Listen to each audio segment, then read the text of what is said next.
Bienvenidos al webinar donde vamos a hablar sobre el proceso de elaboración de vino de frutas. Mi nombre es Lisette y en esta noche les acompaño durante una hora para refrescar o para comentarles, para mencionarles lo que es el proceso de elaboración de vinos. Primero quiero indicarles de qué se trata la empresa. ¿Quién es Hidalgo Formación y Asesorías? Es una empresa que fue registrada en Venezuela desde el año 2017 y actualmente la directiva reside en Ecuador. Los ponentes y asesores con los que contamos están distribuidos en diversos países y pues garantizamos que son personas capacitadas o de alto calibre para la formación. Así que tranquilamente pueden confiar en las actividades o los eventos que lleven el logo de Hidalgo Formación y Asesorías. Tenemos dos vertientes como empresa.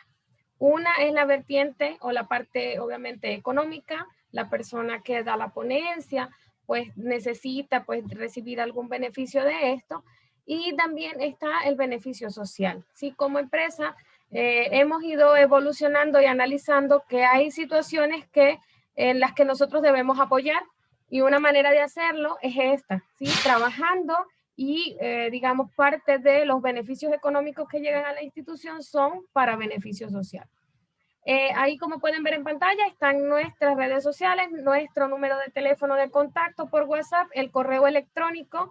Si en algún momento están esperando algo de nosotros, el link de algún evento o de repente el certificado o una cosa así, por favor estén pendientes de si les llega también en spam, porque sucedió con algunos participantes que el correo les llegó en spam. Entonces, cuando estén esperando algo nuestro, si se han registrado en algún link o algo, deben estar pendientes de si les llegó en el spam. Sí o si no, escribirnos a ver qué ha sucedido con eso. Bien, tenemos una página web, tenemos el Facebook y también tenemos un Twitter. Ahora bien, vamos a entrar de lleno en el tema, ¿sí? ¿Cómo se hace o qué podemos hablar del proceso de elaboración de vino de frutas? En este caso, yo les voy a diferenciar también cuándo es vino, o sea, el término vino solito, y cuándo es vino de frutas. Hay una diferencia entre ambos. Mi nombre es Lisette Hidalgo, soy la directora de la empresa. Es algo que manejo simultáneo con otras actividades laborales, y no soy la única dentro de esta organización, hay otras personas trabajando y espero que les guste el webinar de hoy. Vamos a comenzar hablando de vinos, ¿sí? Cuando les mencionan estas normativas, son normas de Ecuador. En Venezuela están las normas Covenin, hay un reglamento también centroamericano, hay diferentes, está el Código Alimentario y diferentes normativas. En cada país van a encontrar una normativa de vinos, y cuando vamos a elaborar vinos debemos regirnos en principio por la norma que haya en mi país. En este caso voy a mencionarles pues las normas ecuatorianas. Hay una norma INEM para vinos, y con eso nos referimos a la bebida obtenida exclusivamente de la fermentación alcohólica, completa o parcial, de la uva fresca o del mosto concentrado de uva. Entonces, cuando hablamos de vino, hablamos de uva. O sea, es generado o producido a partir de uva. Y para eso hay una norma INEM. Yo luego les voy a compartir esta presentación, y ahí podrán ver un link, en ese link que ven ahí de YouTube. En ese link van a poder ver lo que es digamos, el proceso industrial de vino de uvas, que no es el tema central de nuestra ponencia de hoy, pero allí pueden ver, digamos, ver cómo es ese proceso industrial. El tema de nosotros hoy es propiamente vino de frutas. ¿Por qué? Porque a veces no disponemos de uva y entonces nosotros necesitamos tener alternativas. Si yo tengo otras frutas, tengo un árbol de frutas, en mi localidad hay muchas frutas sembradas que no son precisamente uva, entonces ¿cómo las aprovecho?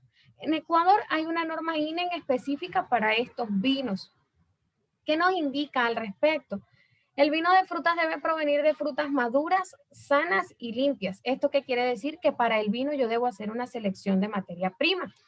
Debo utilizar una materia prima que esté en buenas condiciones, o sea, que esté madura para que tenga buen contenido de azúcar, que eso me va a ayudar en el vino. Y lo importante es que no esté pasada, o sea, que no esté dañada. No es que porque voy a hacer vino yo meto todo eso que está podrido ahí. No, sí, debemos seleccionar, deben ser frutas maduras, pero no muy deshechas, porque si están muy blandas, se me va a generar un problema que luego les explico, es un problema que se genera al momento de la clarificación. La fermentación debe realizarse con levaduras seleccionadas, o sea, no es que lo voy a dejar fermentar ahí con las bacterias que traiga, bacterias y levaduras que traiga. Lamentablemente puede que vengan los microorganismos que yo necesito, como puede que no. Entonces me puede alterar el vino. Yo necesito que para producir vino, el único microorganismo que esté allí trabajando inicialmente sean las levaduras. Y hablamos de la levadura Saccharomyces cerevisiae, que es la levadura de cerveza. Sí, esta también podemos encontrarlas en los supermercados, hasta a veces en las panaderías nos pueden vender. Sí, es la levadura Saccharomyces cerevisiae. Bien, puede efectuarse las siguientes prácticas enológicas. Nosotros podemos mezclar mostos. Mosto se le llama la mezcla que voy a fermentar. Puedo mezclar de diferentes frutas, puedo mezclar concentrados. Eso yo puedo hacer mezclas de sabores en mi vino, pero mi vino va a tener un apellido. O sea, vino de, no sé, de banana con sandía. Vino de maracuyá, que en Venezuela es parchita y no sé cómo se llama en los otros países, pero bueno, vino de maracuyá sola, de repente vino de maracuyá, vino, es así, yo tengo que ponerle de qué es el vino. Eso lo exige la norma INE en Ecuador. En la normativa que haya en su país, usted tiene que verificar antes de vender el vino o antes de hacer el vino qué me va a exigir la norma.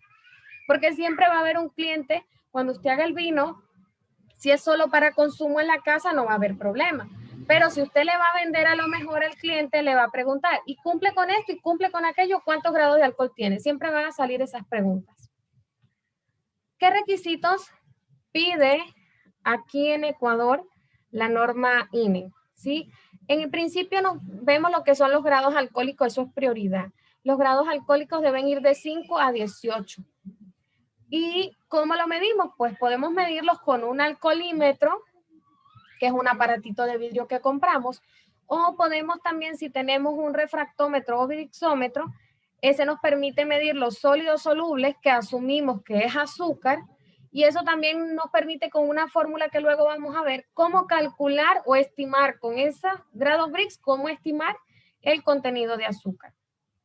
Bien, y también nos pide otros análisis como son acidez volátil, acidez total, metanol, cenizas, alcalinidad de la ceniza, cloruro, glicerina y otros componentes. ¿Esto para qué nos exige? Para verificar que esté, con todas las características necesarias para poder comercializar. Si estos otros parámetros, aparte del grado alcohólico, estos otros parámetros dan indicios de cuál es la calidad del producto. Bien, entonces debemos siempre revisar esas normativas si queremos sacar un producto al mercado. Ahora bien,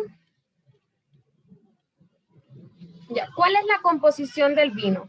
Bien, en cuanto a la composición del vino, yo les quiero mencionar qué hay dentro de un vino, porque muchas personas a veces piensan que el vino lo van a hacer mezclando, no sé, aguardiente claro o algún licor ya elaborado con alguna fruta. ¿Sí? Entonces, ese no es un vino, ¿sí? Eso sería un licor con una fruta que en Venezuela va a tener otro nombre, pero en este caso no es un vino, ¿sí? Un vino, que ya también vamos a ver eso, es producto de la fermentación alcohólica, ¿sí? Producto de una fermentación alcohólica que convierte los azúcares en alcohol. Ahora, ¿qué componentes o qué vamos a encontrar dentro del vino? Tenemos que va a haber agua, esa agua va a ser para diluir las otras sustancias, vamos a encontrar compuestos azucarados. ¿Qué va a dar ese azúcar que hay dentro del vino? Que no solo va a ser azúcar de mesa o sacarosa, sino el azúcar que contenga la fruta. Va a dar suavidad, dulzor, y va a depender del tipo de vino. O sea, ese dulzor depende del tipo de vino que yo esté haciendo y del tipo de azúcar que esté utilizando. Por ejemplo, la fructosa, o sea, si yo pongo más fruta, va a haber más fructosa. Y esa genera mejor dulzor, porque, digamos, tiene mayor fuerza o mayor potencia para el sabor dulce, más que el azúcar de mesa o la sacarosa que utilizamos en la casa. Entonces, dependiendo del tipo de azúcar, va a ser el dulzor del vino y también va a depender del tipo de vino que yo esté haciendo, porque durante el proceso de fermentación, día tras día, ¿sí? Día tras día se va convirtiendo el azúcar en alcohol. Si yo le detengo muy rápido, mi vino me queda dulce. Si yo dejo que pase más tiempo, mi vino me queda con bastantes grados de alcohol, o sea, bien fuerte, pero el azúcar ya se convirtió en alcohol y ya no me va a dar dulzor en el vino. Entonces, siempre va a haber un poquito de dulzor porque hay azúcares que no son fermentables, ¿sí? Llega a un punto donde ya no se fermenta más, pero digamos va a ser muy bajito y se va a percibir más el alcohol que el dulce. Esto va a depender de lo que nosotros queremos vender. ¿Por qué? Porque, por ejemplo, en Venezuela suele gustar un vino más fuerte, o sea, con más contenido de alcohol, pero acá en Ecuador les gusta un vino más suave, un poco más dulce. Va a depender de lo que quiera el cliente o lo que quieran nuestros clientes. Vamos a encontrar dentro del vino alcohol etílico, o sea, tiene que haber alcohol porque es una bebida alcohólica. Sí, entonces para la formación de 1 grado alcohólico se necesitan 17 gramos de azúcar, ¿sí? Que se descompongan, se conviertan. El glicerol es un alcohol dulce, o sea, va a ser un alcohol que también va a estar presente allí aparte del alcohol etílico, y él lo que hace es dar flavor, o sea, no va a emborrachar a nadie, el alcohol etílico sí, pero el glicerol no, pero va a dar características organolépticas agradables y, digamos, es representativo en cuanto a cantidad, porque va a tener entre 5 a 12 gramos por litro. Bien, también tenemos el 2,3-butanodiol, que va a dar ¿sí? Un sabor dulce a amargo y va a dar aroma. Está presente de 0,3 a 1,3 gramos por litro. El metanol es un alcohol que va a estar allí presente, que es dañino, pero es tan mínimo su contenido dentro de un vino que no va a causar daño alguno. ¿Ok? Él es tan poquito que no va a causar daño al consumidor, pero sí va a estar allí en mínima concentración.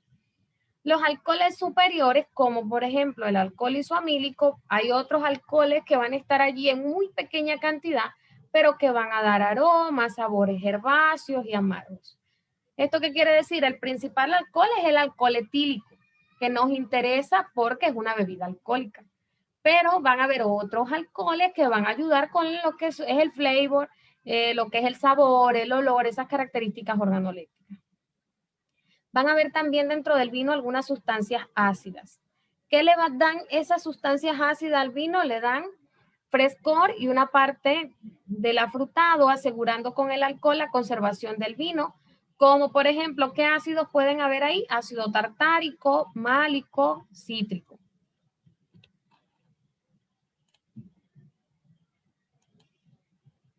Aquí están esos ácidos, ¿sí? ¿Qué ácidos van a haber ahí? Por ejemplo, está el ácido tartárico. El ácido tartárico es fuerte, es un ácido fuerte. Los vinos viejos que han perdido la mayor parte del ácido tartárico adquieren finura, razón por la cual dicen que esos vinos viejos que tienen años comienzan a tener mejores características organolépticas. ¿Por qué? Porque existe un proceso posterior a la fermentación que genera o convierte, digamos, estos ácidos, como por ejemplo el tartárico, que es muy fuerte, lo va transformando, se pierde para adquirir mayor finura o mejor característica organoléptica. El ácido málico es el que da el sabor áspero del vino. Se produce una fermentación posterior a la alcohólica, que es una fermentación maloláctica. En esa fermentación maloláctica, o sea, primero hay la fermentación alcohólica. Después va a venir una fermentación maloláctica, que es la degradación del ácido málico por bacterias acidolácticas que la van a convertir en ácido láctico y carbónico. O sea, vamos a dejar de tener ácido málico para tener ácido láctico y carbónico. Esto mejora toda la parte gustativa del vino, le da suavidad, pierde la dureza y acidez.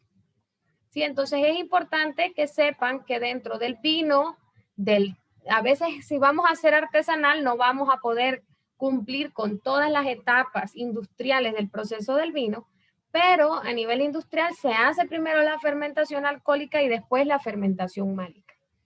Bien, en el ácido cítrico abunda poco en la uva, o sea, si es vino de uva, naturalmente no va a estar allí mucho, digamos, ácido cítrico. Va desapareciendo también lentamente al ser fermentado por las bacterias lácticas, o sea, va desapareciendo poco a poco el ácido cítrico. Está el ácido succínico que aparece en la fermentación, o sea, no es que viene en la fruta, sino que él se genera allí y da un sabor característico a fermentado, es el que indica que ha habido un proceso de fermentación. El ácido láctico también se produce allí en la fermentación alcohólica y puede aumentar su valor durante la fermentación maloláctica. Obviamente, si vamos a producir ácido láctico en la fermentación maloláctica, pues se va a aumentar. El ácido acético, hay que tener cuidado con el ácido acético, es digamos lo que le llaman acidez volátil. Es natural de la fermentación alcohólica y aumenta ligeramente con la fermentación maloláctica. Detectable por la nariz y se producen alteraciones bacterianas. ¿Qué pasa? Cuando nosotros vamos a elaborar un vinagre de frutas, ¿qué es el vinagre? Ácido acético. Si nosotros queremos hacer un vinagre de frutas, primero, artesanalmente también podemos hacerlo. Podemos hacer el vino y una vez que terminamos el vino, sometemos a una fermentación para conseguir ácido acético. ¿Y qué hacemos? Permitir que ciertas bacterias trabajen allí. Pero si yo quiero un vino y yo no quiero vinagre, yo debo evitar que hayan otros microorganismos que puedan dañarme el vino. O sea, yo solo necesito que trabaje la levadura para que pueda haber solo la fermentación alcohólica y posteriormente, si tengo estandarizado mi proceso, tengo varios equipos, tengo cómo realizarlo, puedo hacer lo que es la fermentación maloláctica con las bacterias acidolácticas.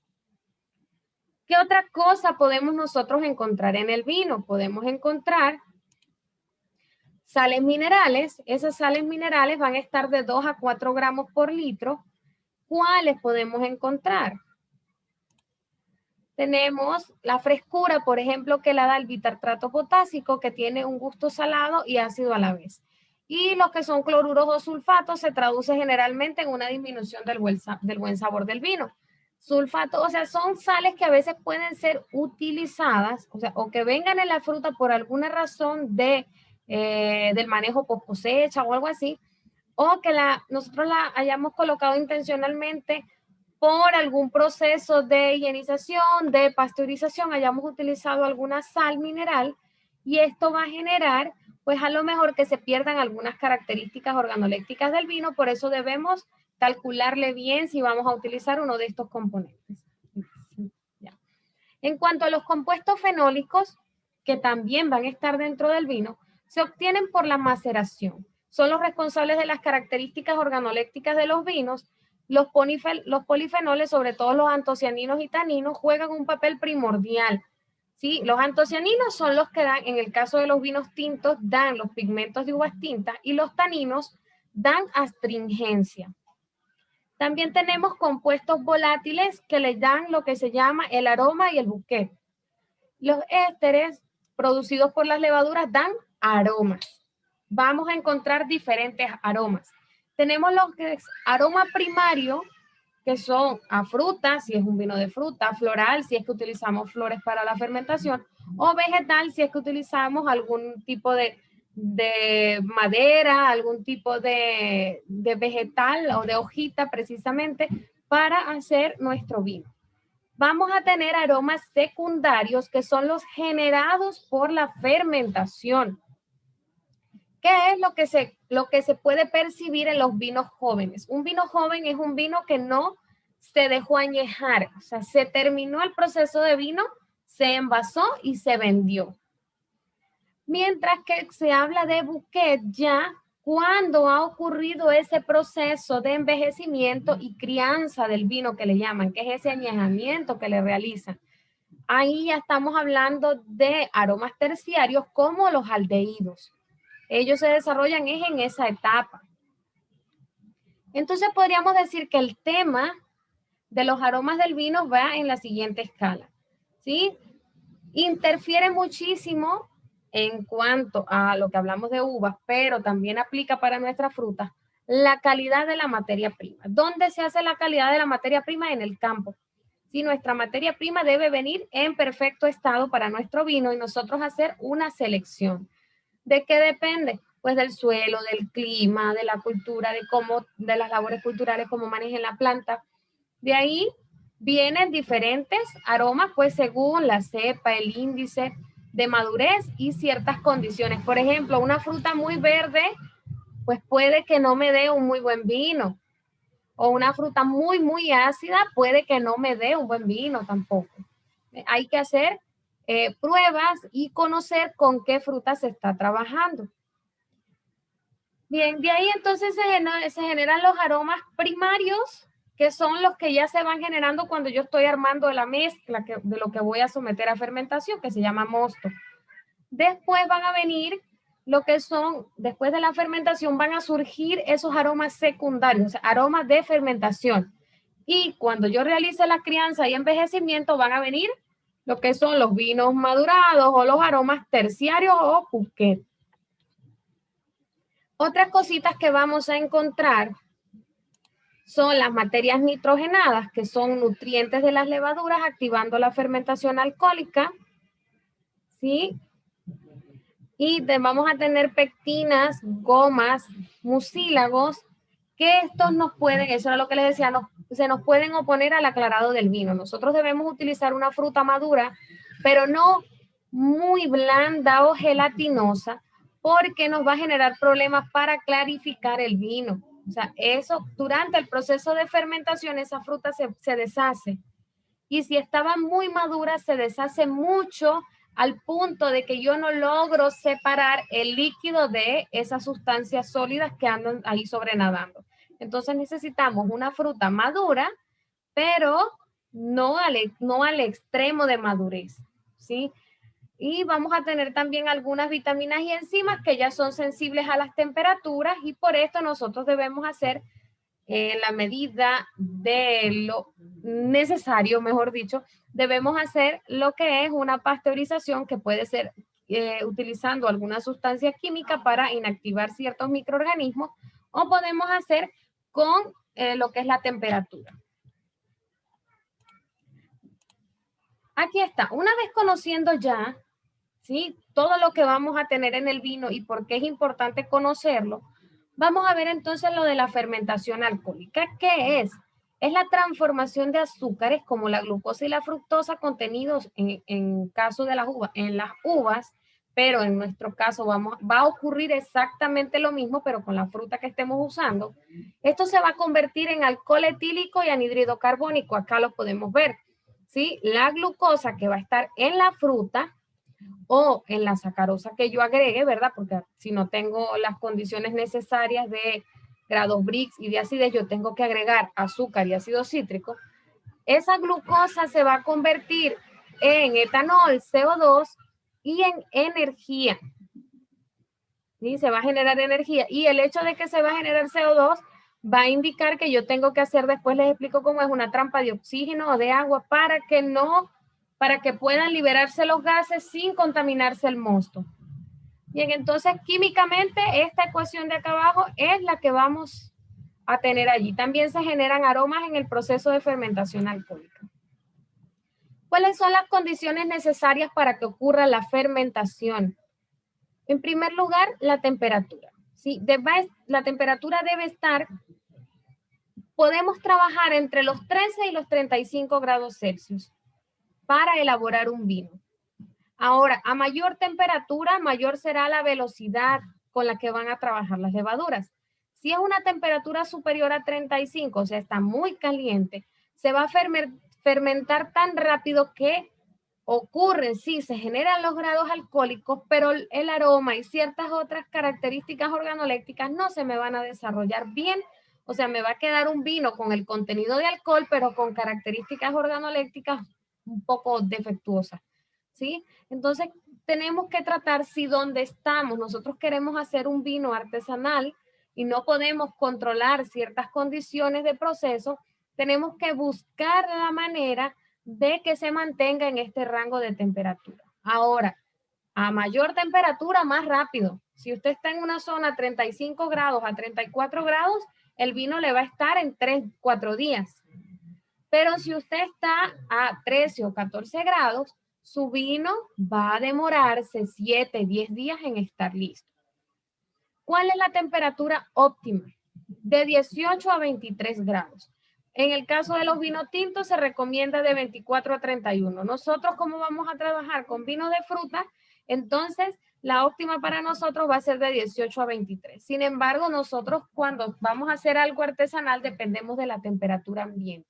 Porque si yo tengo condiciones industriales, yo fácilmente puedo controlar temperatura de fermentación. Ahora, otra condición importante para nosotros es la aireación. ¿Sí? El proceso de elaboración de vino es una fermentación anaeróbica, o sea, no debe haber ingreso de oxígeno allí, anaeróbica. Pero hay un punto importante y es que se ha determinado que es bueno realizar una aireación al menos a las 24 horas para que, digamos, se incorpore una pequeña cantidad de oxígeno y se desarrollen algunas características organolépticas importantes. Esto se le llama remontado. ¿Sí? Sería airearle un poquito, moverle un poquito ese vino y volverle a sellar y que siga en sus condiciones anaeróbicas de trabajo. ¿Esto qué es? No vamos a decir, vamos a sacarle que se mueva y que se contamine todo el vino o el mosto que tengo aquí. No. ¿Sí? Debe ser bajo condiciones controladas para que no ingresen otros microorganismos y me vayan a dañar el mosto. En cuanto al pH, el pH del vino normalmente es de 3.1 a 4. Realmente no es el vino más adecuado para las levaduras, pero, o sea, es un poquito más ácido de lo recomendable, pero esas son las condiciones del vino, ese es el pH del vino. Entonces, debemos controlar que no se nos acidifique, o sea, que no sea menor a 3.1 el pH del vino, porque se nos pueden morir las levaduras, o sea, se mueren con tanta acidez. De hecho, me sucedió en una oportunidad con un vino de piña, no tenía pues en mi casa cómo medir acidez, y la piña estaba muy ácida y se me murieron las levaduras y perdí todo el mosto. Entonces, cuando nosotros vamos a hacer un vino, pues es recomendable al menos probarle a la fruta para ver qué tan ácida está, porque una fruta muy ácida no nos va a ayudar. En cuanto a azúcares, tenemos que el máximo en grados Brix para poder iniciar la fermentación del vino es 29 grados Brix. Los grados Brix son el contenido de sólidos solubles que nosotros asumimos como azúcar. Bien, el máximo para iniciar un proceso es de 29. Se recomienda trabajar con 24. Si es muy dulce, las levaduras no pueden trabajar.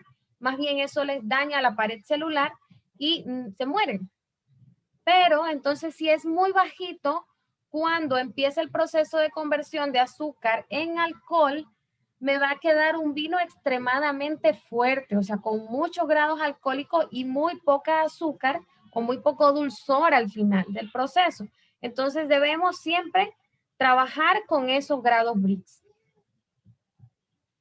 Después de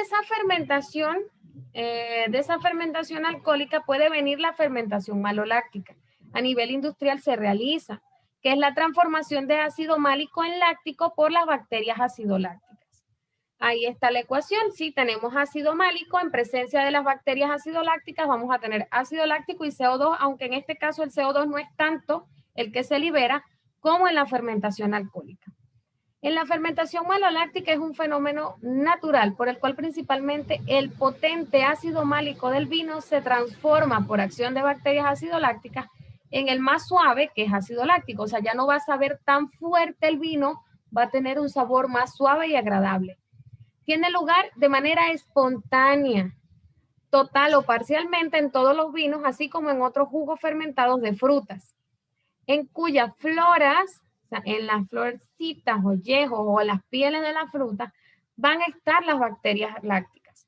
O sea, si yo no realizo un proceso de esterilización o de pasteurización tan agresivo al inicio de la fermentación del vino, van a quedar allí las bacterias lácticas que venían en la fruta.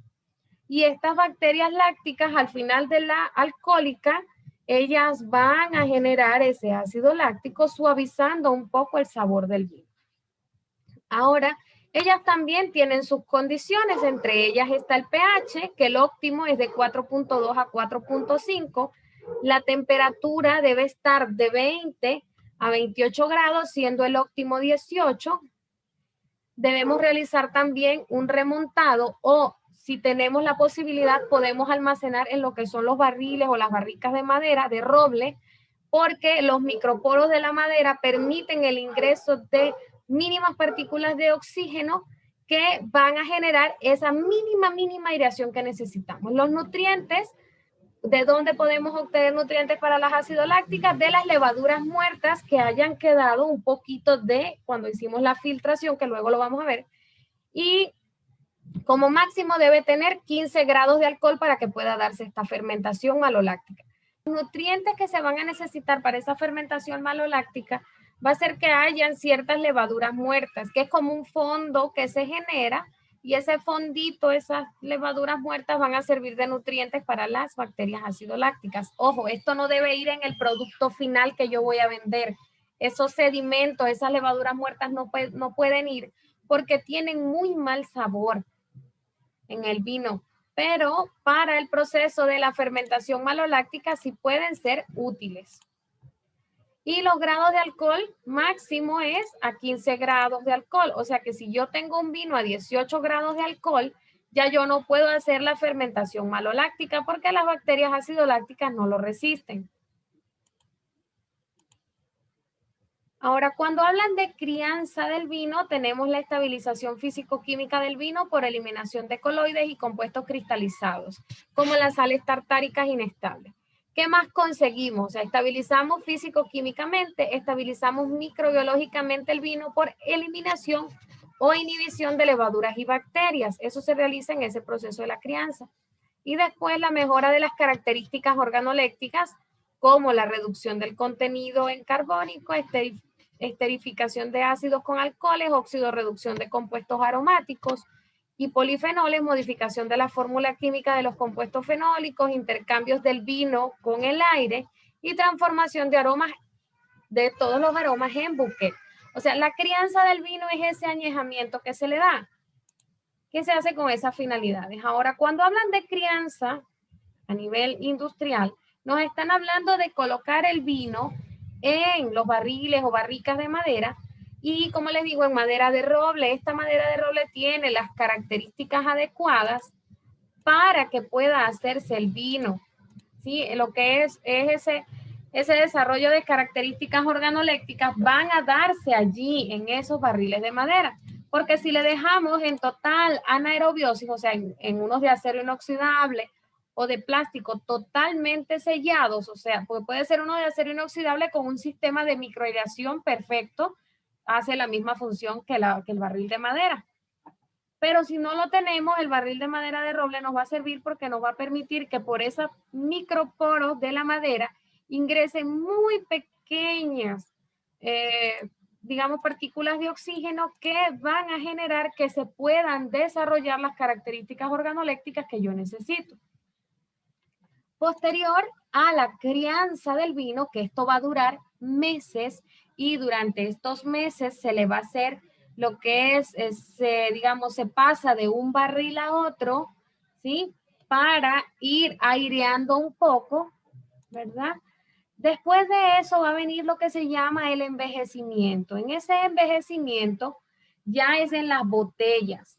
Sí, en el envejecimiento sí dura años, o sea, durante años el vino está en bodegas, en posición horizontal, con tapas de corcho, desarrollando aún más características organolépticas. Con el pasar de los años, no va a ser el mismo vino joven que obtuvimos al principio.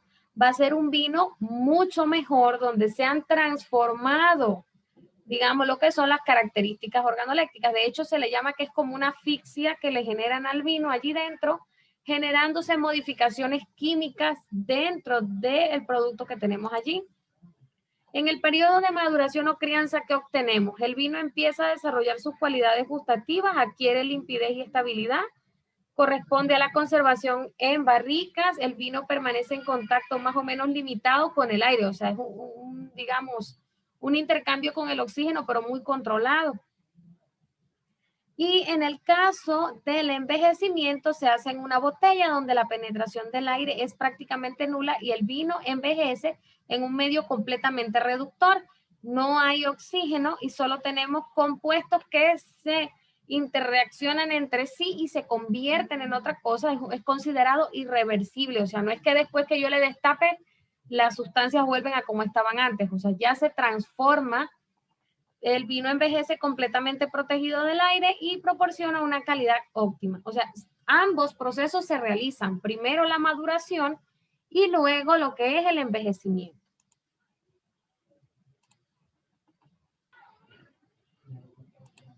Muy bien, ahora sí, vamos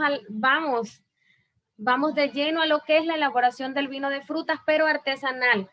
Industrial van a conseguir videos en internet, van a conseguir libros, pero ahora, ¿dónde está el libro que dice hágalo en casa?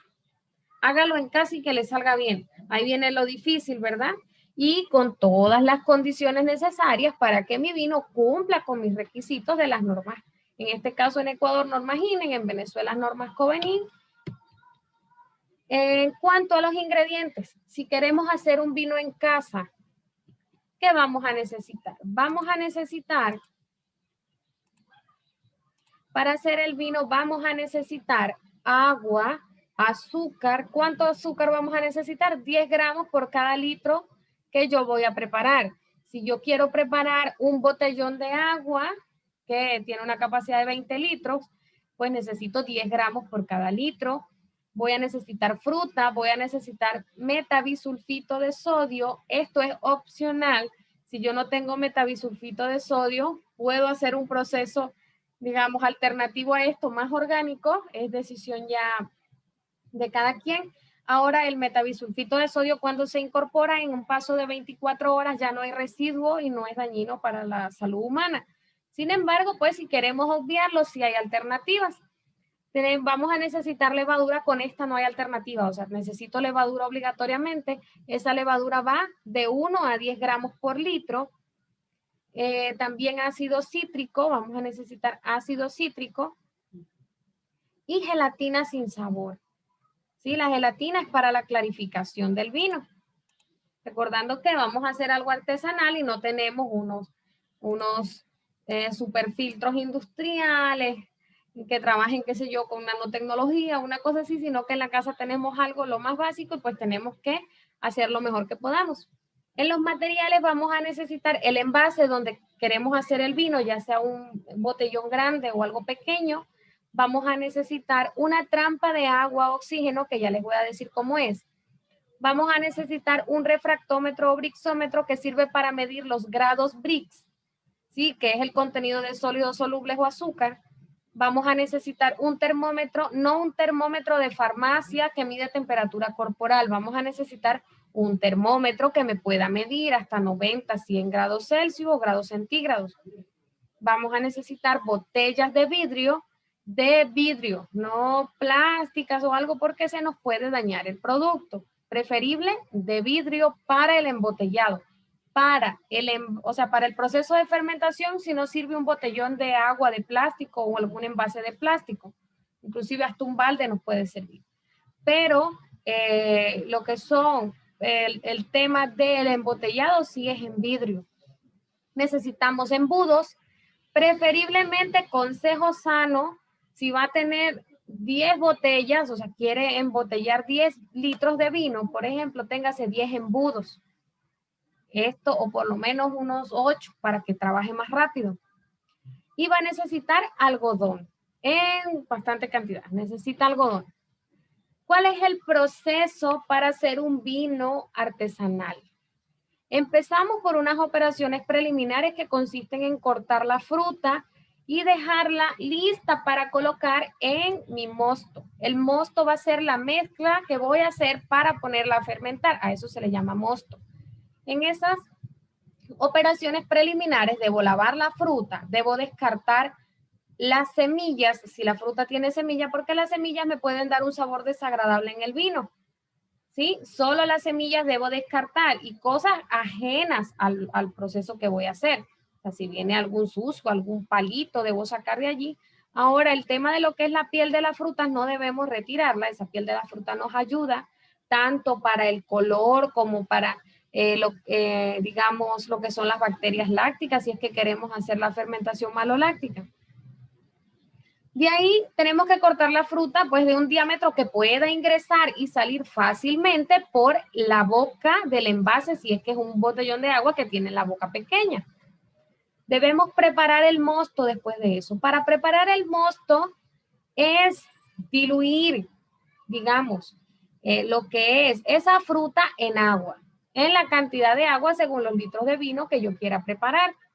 No debo llenar mi envase nunca arriba, hasta el tope, arriba, hasta el final. No debo llenarlo. Siempre debo dejar un espacio de unos 4 dedos aproximadamente para que pueda, o sea, dependiendo del volumen, si es un botellón de agua, unos 4 dedos o algo, siempre debe haber un espacio allí para que pueda salir lo que es el CO2 que se genera. ¿Sí? Si yo le dejo hasta arriba, eso se me va a buscar a salir del envase.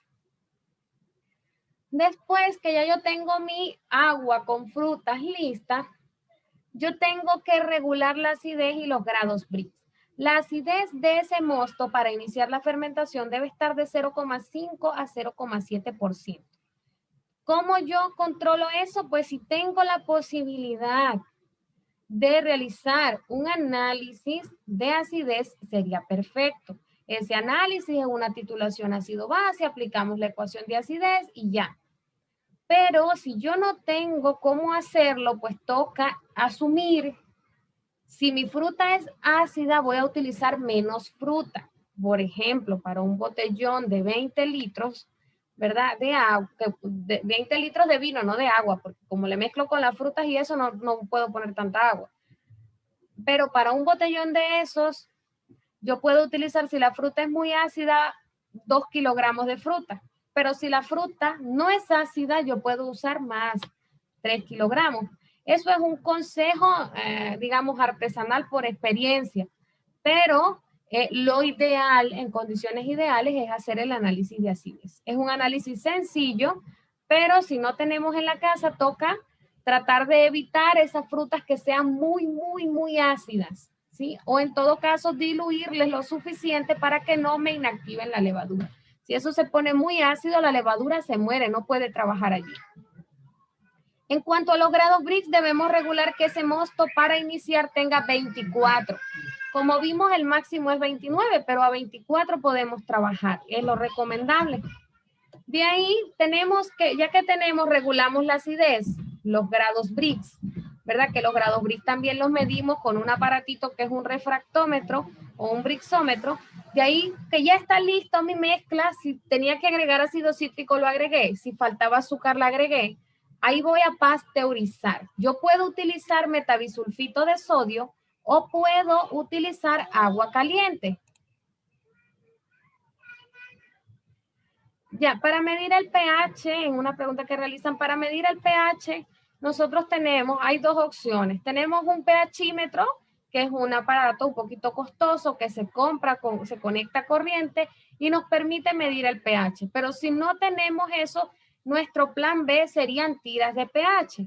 La ventaja es que son económicas y podemos usar en casa, inclusive no necesitamos electricidad ni nada, son unos papelitos. La desventaja es que el resultado no es exacto. O sea, las tiras de pH me dicen pH 1, 2, 3, 4. Sí, no me da 1, tanto, 2, tanto, 3,1, pero ya podemos tener una idea de cómo está el pH. Bien, entonces ahí en la pasteurización del mosto podemos usar o metabisulfito de sodio o en su defecto esa agua que utilizamos, la utilizamos caliente. Sí, no caliente que me vaya a deformar mi envase, pero sí lo suficiente como para que mueran microorganismos. Estamos hablando de unos 80 grados.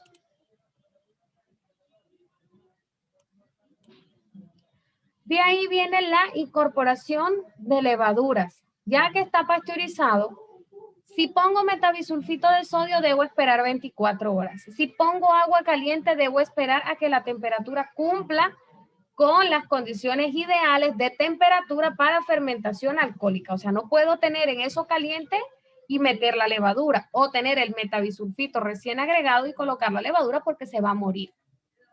Ahora, para incorporar esa levadura y yo tengo que hacer, y para hacer esa incubación debo hacer primero una activación. Puse el metabisulfito, pasaron 24 horas y tengo el botellón aquí con mi mezcla, que ese botellón lo dejé bien tapado para que no se contamine en esas 24 horas. Saco 300 o 500 mililitros de la mezcla que tengo allí y allí agrego la levadura. Le tapo con un pañito, ¿sí? Y le dejo que ellas hagan espuma. Esa cantidad de espuma que se genera allí indica que en unos 30 minutos más o menos, a unos 30 grados, esto va a generar que ellas se activen, empiecen a trabajar. ¿Eso qué indica? Que la levadura están bien, están vivas y que puedo incorporarlas al mosto. Si la levadura no me funciona, intento nuevamente, si no, debo cambiar de levadura. La levadura tenemos que activarla afuera para estar seguros que funciona y poder dejar eso allí fermentando. Después que ya tengo listo, agregué esa levadura que hizo espuma y todo dentro de mi mosto y dejo que ocurra el proceso de fermentación. Ese proceso de fermentación, como les dije, a partir del segundo día, si usted está en una temperatura caliente, en una temperatura alta, a partir del segundo día ya usted por ahí va a conseguir vino. Es aconsejable que esté en un lugar donde no le estén manipulando el vino, y también es recomendable en un lugar un poco, digamos, oscuro. ¿Sí? Porque el lugar oscuro que indica que allí no llega tanto calor de las ventanas, tanta temperatura, rayos solares, y nuestro vino se va a desarrollar como con más calma. Ya, a falta de refractómetro, yo les puedo, en principio si pueden comprarlo es mejor. Si es que definitivamente no se puede comprar porque no hay cómo hacerlo ahorita, nuestro plan B es trabajar con, digamos, con una receta. Y esa receta es misma cantidad de fruta, misma cantidad de azúcar. 3 kilogramos de fruta, 3 kilogramos de azúcar.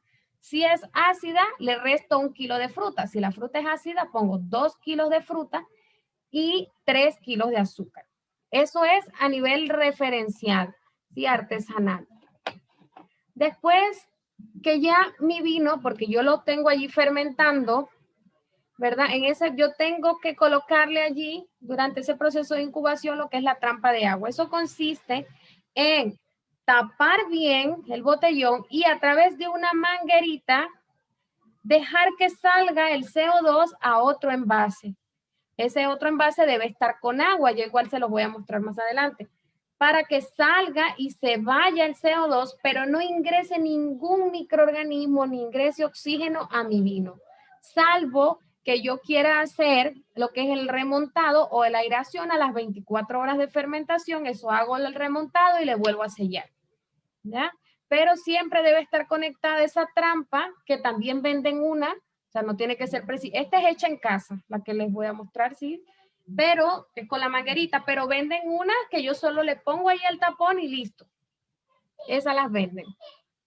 Cuando ya pasó el tiempo, tengo los grados alcohólicos, o como yo les digo, pueden medir los grados alcohólicos con un alcoholímetro o pueden medir los grados Brix y, digamos, por una fórmula que hay, calcular cuántos grados alcohólicos hay, o como último plan, probar el vino un poquito nada más, no vayan a probar mucho porque hace daño en el estómago, un poquito lo prueban y ahí se van a dar cuenta si el vino ya tiene las condiciones correctas para yo detener el proceso de fermentación. Ese proceso de detenerlo implica meterle, que vamos a tener que meterle a ese producto a refrigeración. Sí, ahí viene el proceso de lo que es la clarificación y envasado.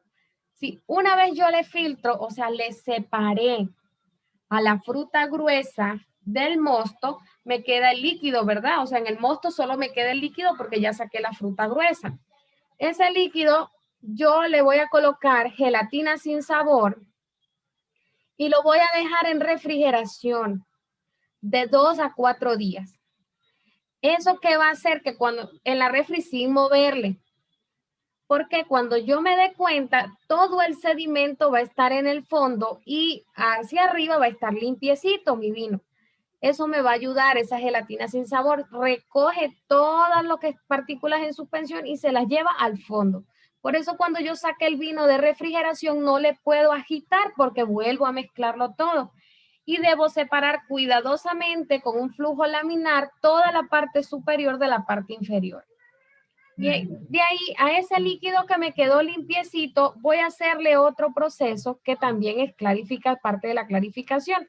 Y ahí sí viene el envasado. Yo coloco una botella, ¿verdad? O las botellas que voy a llenar. A cada botella le coloco un embudo y dentro de cada embudo coloco un algodón. Y a través de ese embudo con ese algodón voy dejando pasar el vino, que caiga el vino. Por ahí abajo, por ese embudo van a caer gotitas, porque el algodón hace de filtro. Es probable que por cada botella usen 2 o 3 bolitas de algodón, porque necesitamos que no se me tapone. Si se me tapona mucho, se me dispara ese tapón de algodón y se me va todo el vino sucio a mezclarse con el limpio que tengo abajo. Entonces debo estar pendiente que si se tapona, cambiarlo. Muy bien, de ahí, ¿verdad? Que ya envasé mi vino clarificado tanto con la gelatina sin sabor como con el algodón. Y de ahí tengo mis botellas listas que no las voy a llenar hasta arriba, sino hasta el cuello de la botella aproximadamente. Ahí las voy a someter a pasteurización a baño María. Esa pasteurización debe ser a 70 grados por 10 minutos. Pueden dejarle hasta 15 minutos si quieren, pero ¿por qué no se hace a mayores temperaturas? Porque se pierden todo lo que son los aromas y el sabor. No lo podemos dejar que se vaya, ¿verdad? En el proceso de ebullición. Así que el vino no debe hervir. No debemos dejar que hierva, sino que se mantenga controlado a 70 grados. ¿Cómo sabemos que está a 70 grados? Con un termómetro o viendo que solo hay una pequeña capa de burbujeo chiquitito en el borde de la botella del vino, ¿sí? Donde está el producto, el borde de arriba, ahí se van a hacer unas pequeñas bolitas de la ebullición mínima. Pero si el vino empieza a hervir, como si estamos hirviendo agua, pues se van a ir todos nuestros compuestos volátiles allí, todo lo que son aroma y sabor se van a ir y va a quedar nuestro vino con características indeseables. Luego de la pasteurización le saco y no puedo colocar la botella directo en una superficie fría porque se me va a explotar. Debo colocarlo en algo para que, en algún paño o algo para que no se me exploten las botellas. Les coloco la tapa a medio colocar, o sea, medio sellado, porque si le sello completo me va a explotar la botella porque está caliente y aún está liberando gases. ¿Ya? Y cuando ya haya descendido la temperatura, ahí yo le cierro bien, le hago lo que es el proceso de sellado. Pueden intentar con papel de filtro. Sin embargo, yo lo intenté y no me funcionó, ni con el de filtro de cafetera, ni con el de filtro de laboratorio, pero pueden intentarlo, de pronto un filtro bueno le ayude, ¿sí? Digamos, a agilizar el proceso. Pueden intentar a ver qué sucede. Sí, el papel de filtro es muy bueno, pero obviamente depende del número del papel de filtro que estemos usando. Y también necesitamos rapidez, o sea, que se haga bien el proceso y se haga rápido. Sí, la cantidad de gelatina sin sabor, ya les indico lo que son las cantidades y las fórmulas. Ya las tengo por acá. Esta es la trampa, ¿sí? De oxígeno de agua. Esta del lado izquierdo la vamos a observar que no las venden, esas las venden. Y las otras que tenemos es una trampa hecha casera. Nosotros, ¿qué podemos hacer? Con la misma tapa del botellón de agua, colocarla en el botellón de agua y allí colocarle, abrirle un huequito, colocar una manguera que puede ser, no sé, de media pulgada la manguerita. Debemos sellarle bien a esa unión entre la tapa y la manguera para que no ingrese ningún microorganismo, ningún animalito, no ingrese nada por allí. Le podemos sellar con silicón caliente, con adhesivo, con algodón, tanto por la parte superior como por la parte interna, con mucho cuidado de que lo que vayamos a utilizar no nos vaya a contaminar el vino. Debe haber siempre este espacio. ¿Sí? Nunca debe estar esta manguera metida aquí en el líquido. Debe haber espacio aquí en la parte de arriba. Aquí se va a generar CO2. Este CO2 va a salir por la manguera y va a hacer burbujas en la botellita de agua que yo tengo afuera o aparte. Si no hay burbujas, algo está fallando y no hay fermentación. Si hay burbujas, mi vino está fermentando adecuadamente. La activación de la levadura se va a ver así, espuma. Cuando estamos activando la levadura debe verse espuma. Si no hay espuma, la levadura está inactiva. ¿Sí? No nos sirve para el vino. Debe hacer una espuma así. En cuanto a la clarificación, acá tenemos entonces cuando agregamos la gelatina sin sabor, lo que va a pasar es esto. Los sólidos están regados en todo el mosto y el clarificante los va recogiendo hasta que los lleva al fondo. Si tenemos un tanque de fermentación, abrimos la llave en la parte de abajo y ¿qué va a pasar? Por esa llave va a salir todo lo sucio y arriba o adentro del tanque me queda lo limpio. Pero si yo lo que tengo es un botellón de agua, pues tengo que sacar el líquido limpio por la parte de arriba. Me toca voltearle con cuidadito y sacar eso con un flujo laminar para que no se revuelva. Y el tema del embudo es algo así, ¿sí? Mi botella de vino, le coloco el embudo y dentro del embudo, pues una sustancia que nos sirva para el clarificado. A mí me ha funcionado muy bien el algodón hasta ahora, pero pues si encuentran otro método de filtrado que les dé una buena clarificación, excelente. ¿Cómo notamos que quedó bien clarificado o no? Después que la botella está sellada, la dejamos al menos una semana y si no hay fondo, quedó bien clarificada. Si se nos genera un fondo, ¿qué quiere decir? Que hubo una falla en la clarificación y eso que va a quedar ahí, ese fondito, esos son levaduras muertas. Y si quedan allí, el vino va a tener sabor como a pan viejo, a pan dañado, o sea, queda un mal sabor en el vino. Si nos quedan allí en la botella, lo que son las levaduras muertas. Algo así sería nuestro proceso artesanal. Lavamos las frutas, las cortamos, las picamos, las colocamos en el botellón con agua, ¿sí? Esa agua podemos usar agua caliente, ¿verdad? O podemos también utilizar el metabisulfito si quiero utilizar agua fría. Y activo la levadura. Bien, y después que la levadura está activa, someto al proceso de fermentación. Después de la fermentación, viene la filtración, luego agrego la gelatina y la meto a refrigeración. Esos 2 o 4 días que tenga la gelatina debe estar refrigerada para que las levaduras no trabajen, porque en este punto no ha ocurrido ninguna pasteurización. Las levaduras están vivas. Sí, pero en la nevera, bien frío, ellas no van a trabajar. De ahí entonces que yo separe ese sólido, ese fondo que se hace de ese líquido. Mi líquido yo lo clarifico con la botellita y el embudo y lo someto a proceso de pasteurización y sellado.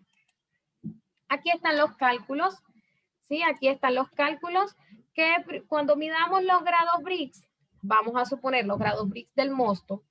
Esta presentación igual yo se las voy a compartir. Esos grados Brix del mosto vamos a suponer que estén 0,6. Sería 24, que es la condición ideal que yo necesito, menos los 0,6, me va a dar 23,4 grados Brix.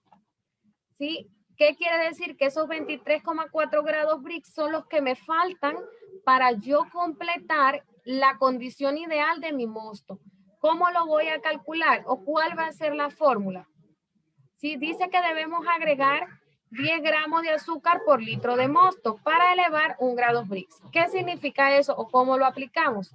Si yo quiero preparar o tengo 12 litros de mosto, yo multiplico 12 por 10, esto va a ser fijo, o sea, 1000 litros de vino que yo quiero preparar, por 10 por los 23,4 grados Brix que me hacen falta.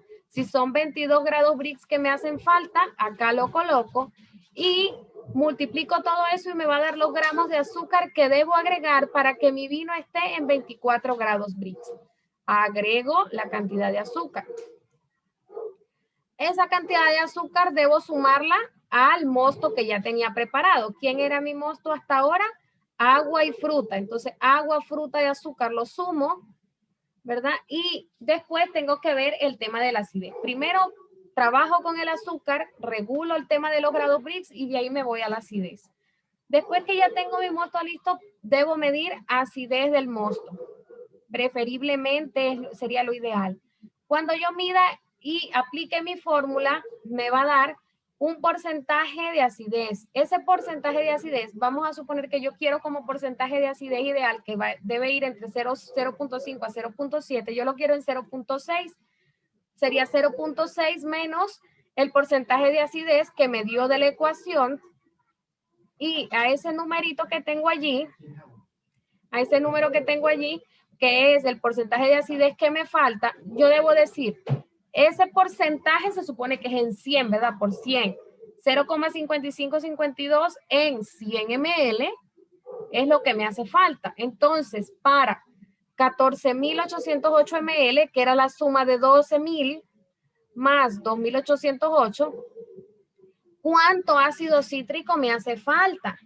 Me hacen falta 82 gramos de ácido cítrico. A nivel, digámoslo así, se recomienda que primero no agreguemos el 80 completo, sino agreguémosles un poquito menos, 60, 70, y midamos nuevamente la acidez, como para no pasarnos, porque si está por debajo, que le falte un poquito de acidez, no va a ser grave el asunto, pero si está muy ácido, ya sabemos que se va a morir la levadura. Muy bien, entonces, pero en teoría estarían faltando 82 gramos de ácido cítrico. Y después de allí tenemos el metabisulfito de sodio. ¿Cómo lo calculamos? Son 0,8 mililitros por cada litro de mosto. ¿Cuántos litros de mosto tengo hasta ahora? Eran 12.000 y algo, después sumé 12.000 más 2.000 y algo, más 82 gramos del ácido cítrico. Yo tengo que ir cada vez sumando lo que voy metiendo dentro del mosto. ¿Sí? Entonces le multiplico a 0,8 por esos 14 y piquito de litros y me da 11,91 ml. Eso debo agregar de metabisulfito. Luego de 24 horas agrego la levadura. Son 3 gramos de levadura por la cantidad de litros de mosto que tenga. Siempre 3 gramos de levadura por los litros de mosto que tengo ya preparados allí. Y eso me va a dar la cantidad de levadura, o sea, 44 gramos de levadura en el mosto es lo que debo agregar, ¿sí? Para 14 litros de mosto. ¿Y cómo calculo los grados alcohólicos si lo que tengo es para medir grados Brix? Pues bueno, si tengo para medir grados Brix, mido los grados Brix iniciales, que deben ser 24. Al final de mi proceso de elaboración del vino, cuando ya detuve el proceso de fermentación, mido de nuevo los grados Brix y a esa resta le multiplico por 0,48. Eso me va a dar a mí los grados alcohólicos que tiene el vino, estimados. Puede ser que mida con el alcoholímetro y haya una mínima diferencia, pero con eso podemos estimar nuestro vino. Si nosotros mezclamos las cantidades que yo les recomendé, digamos, de manera artesanal, van a estar aproximadamente al inicio en 24 Brix. ¿Sí? Pero una vez termine el vino, pues, o sea, termine el proceso de fermentación, ustedes son los que deciden en qué punto terminar la fermentación. Lo quiero dulce, lo corto antes. Lo quiero muy fuerte, que sepa bastante alcohol, lo dejo más tiempo. Entonces, esa resta multiplicada por 0,48 me da los grados alcohólicos y yo puedo saber qué tipo de vino es. Yo les voy a enviar lo que es la presentación, ¿sí? Y les puedo enviar algún material que tengo por allí de vinos también que les puede servir. Pueden utilizar azúcar de mesa, sacarosa, y la que venden en el supermercado que utilizamos para el jugo. La relación de agua-fruta se suele usar 1:1, pero va a depender de los grados Brix y de la acidez de la fruta, porque recuerden que debemos regular los grados Brix y la acidez. Sí, yo luego este video luego lo compartimos en el Facebook, en YouTube, para que lo puedan ver.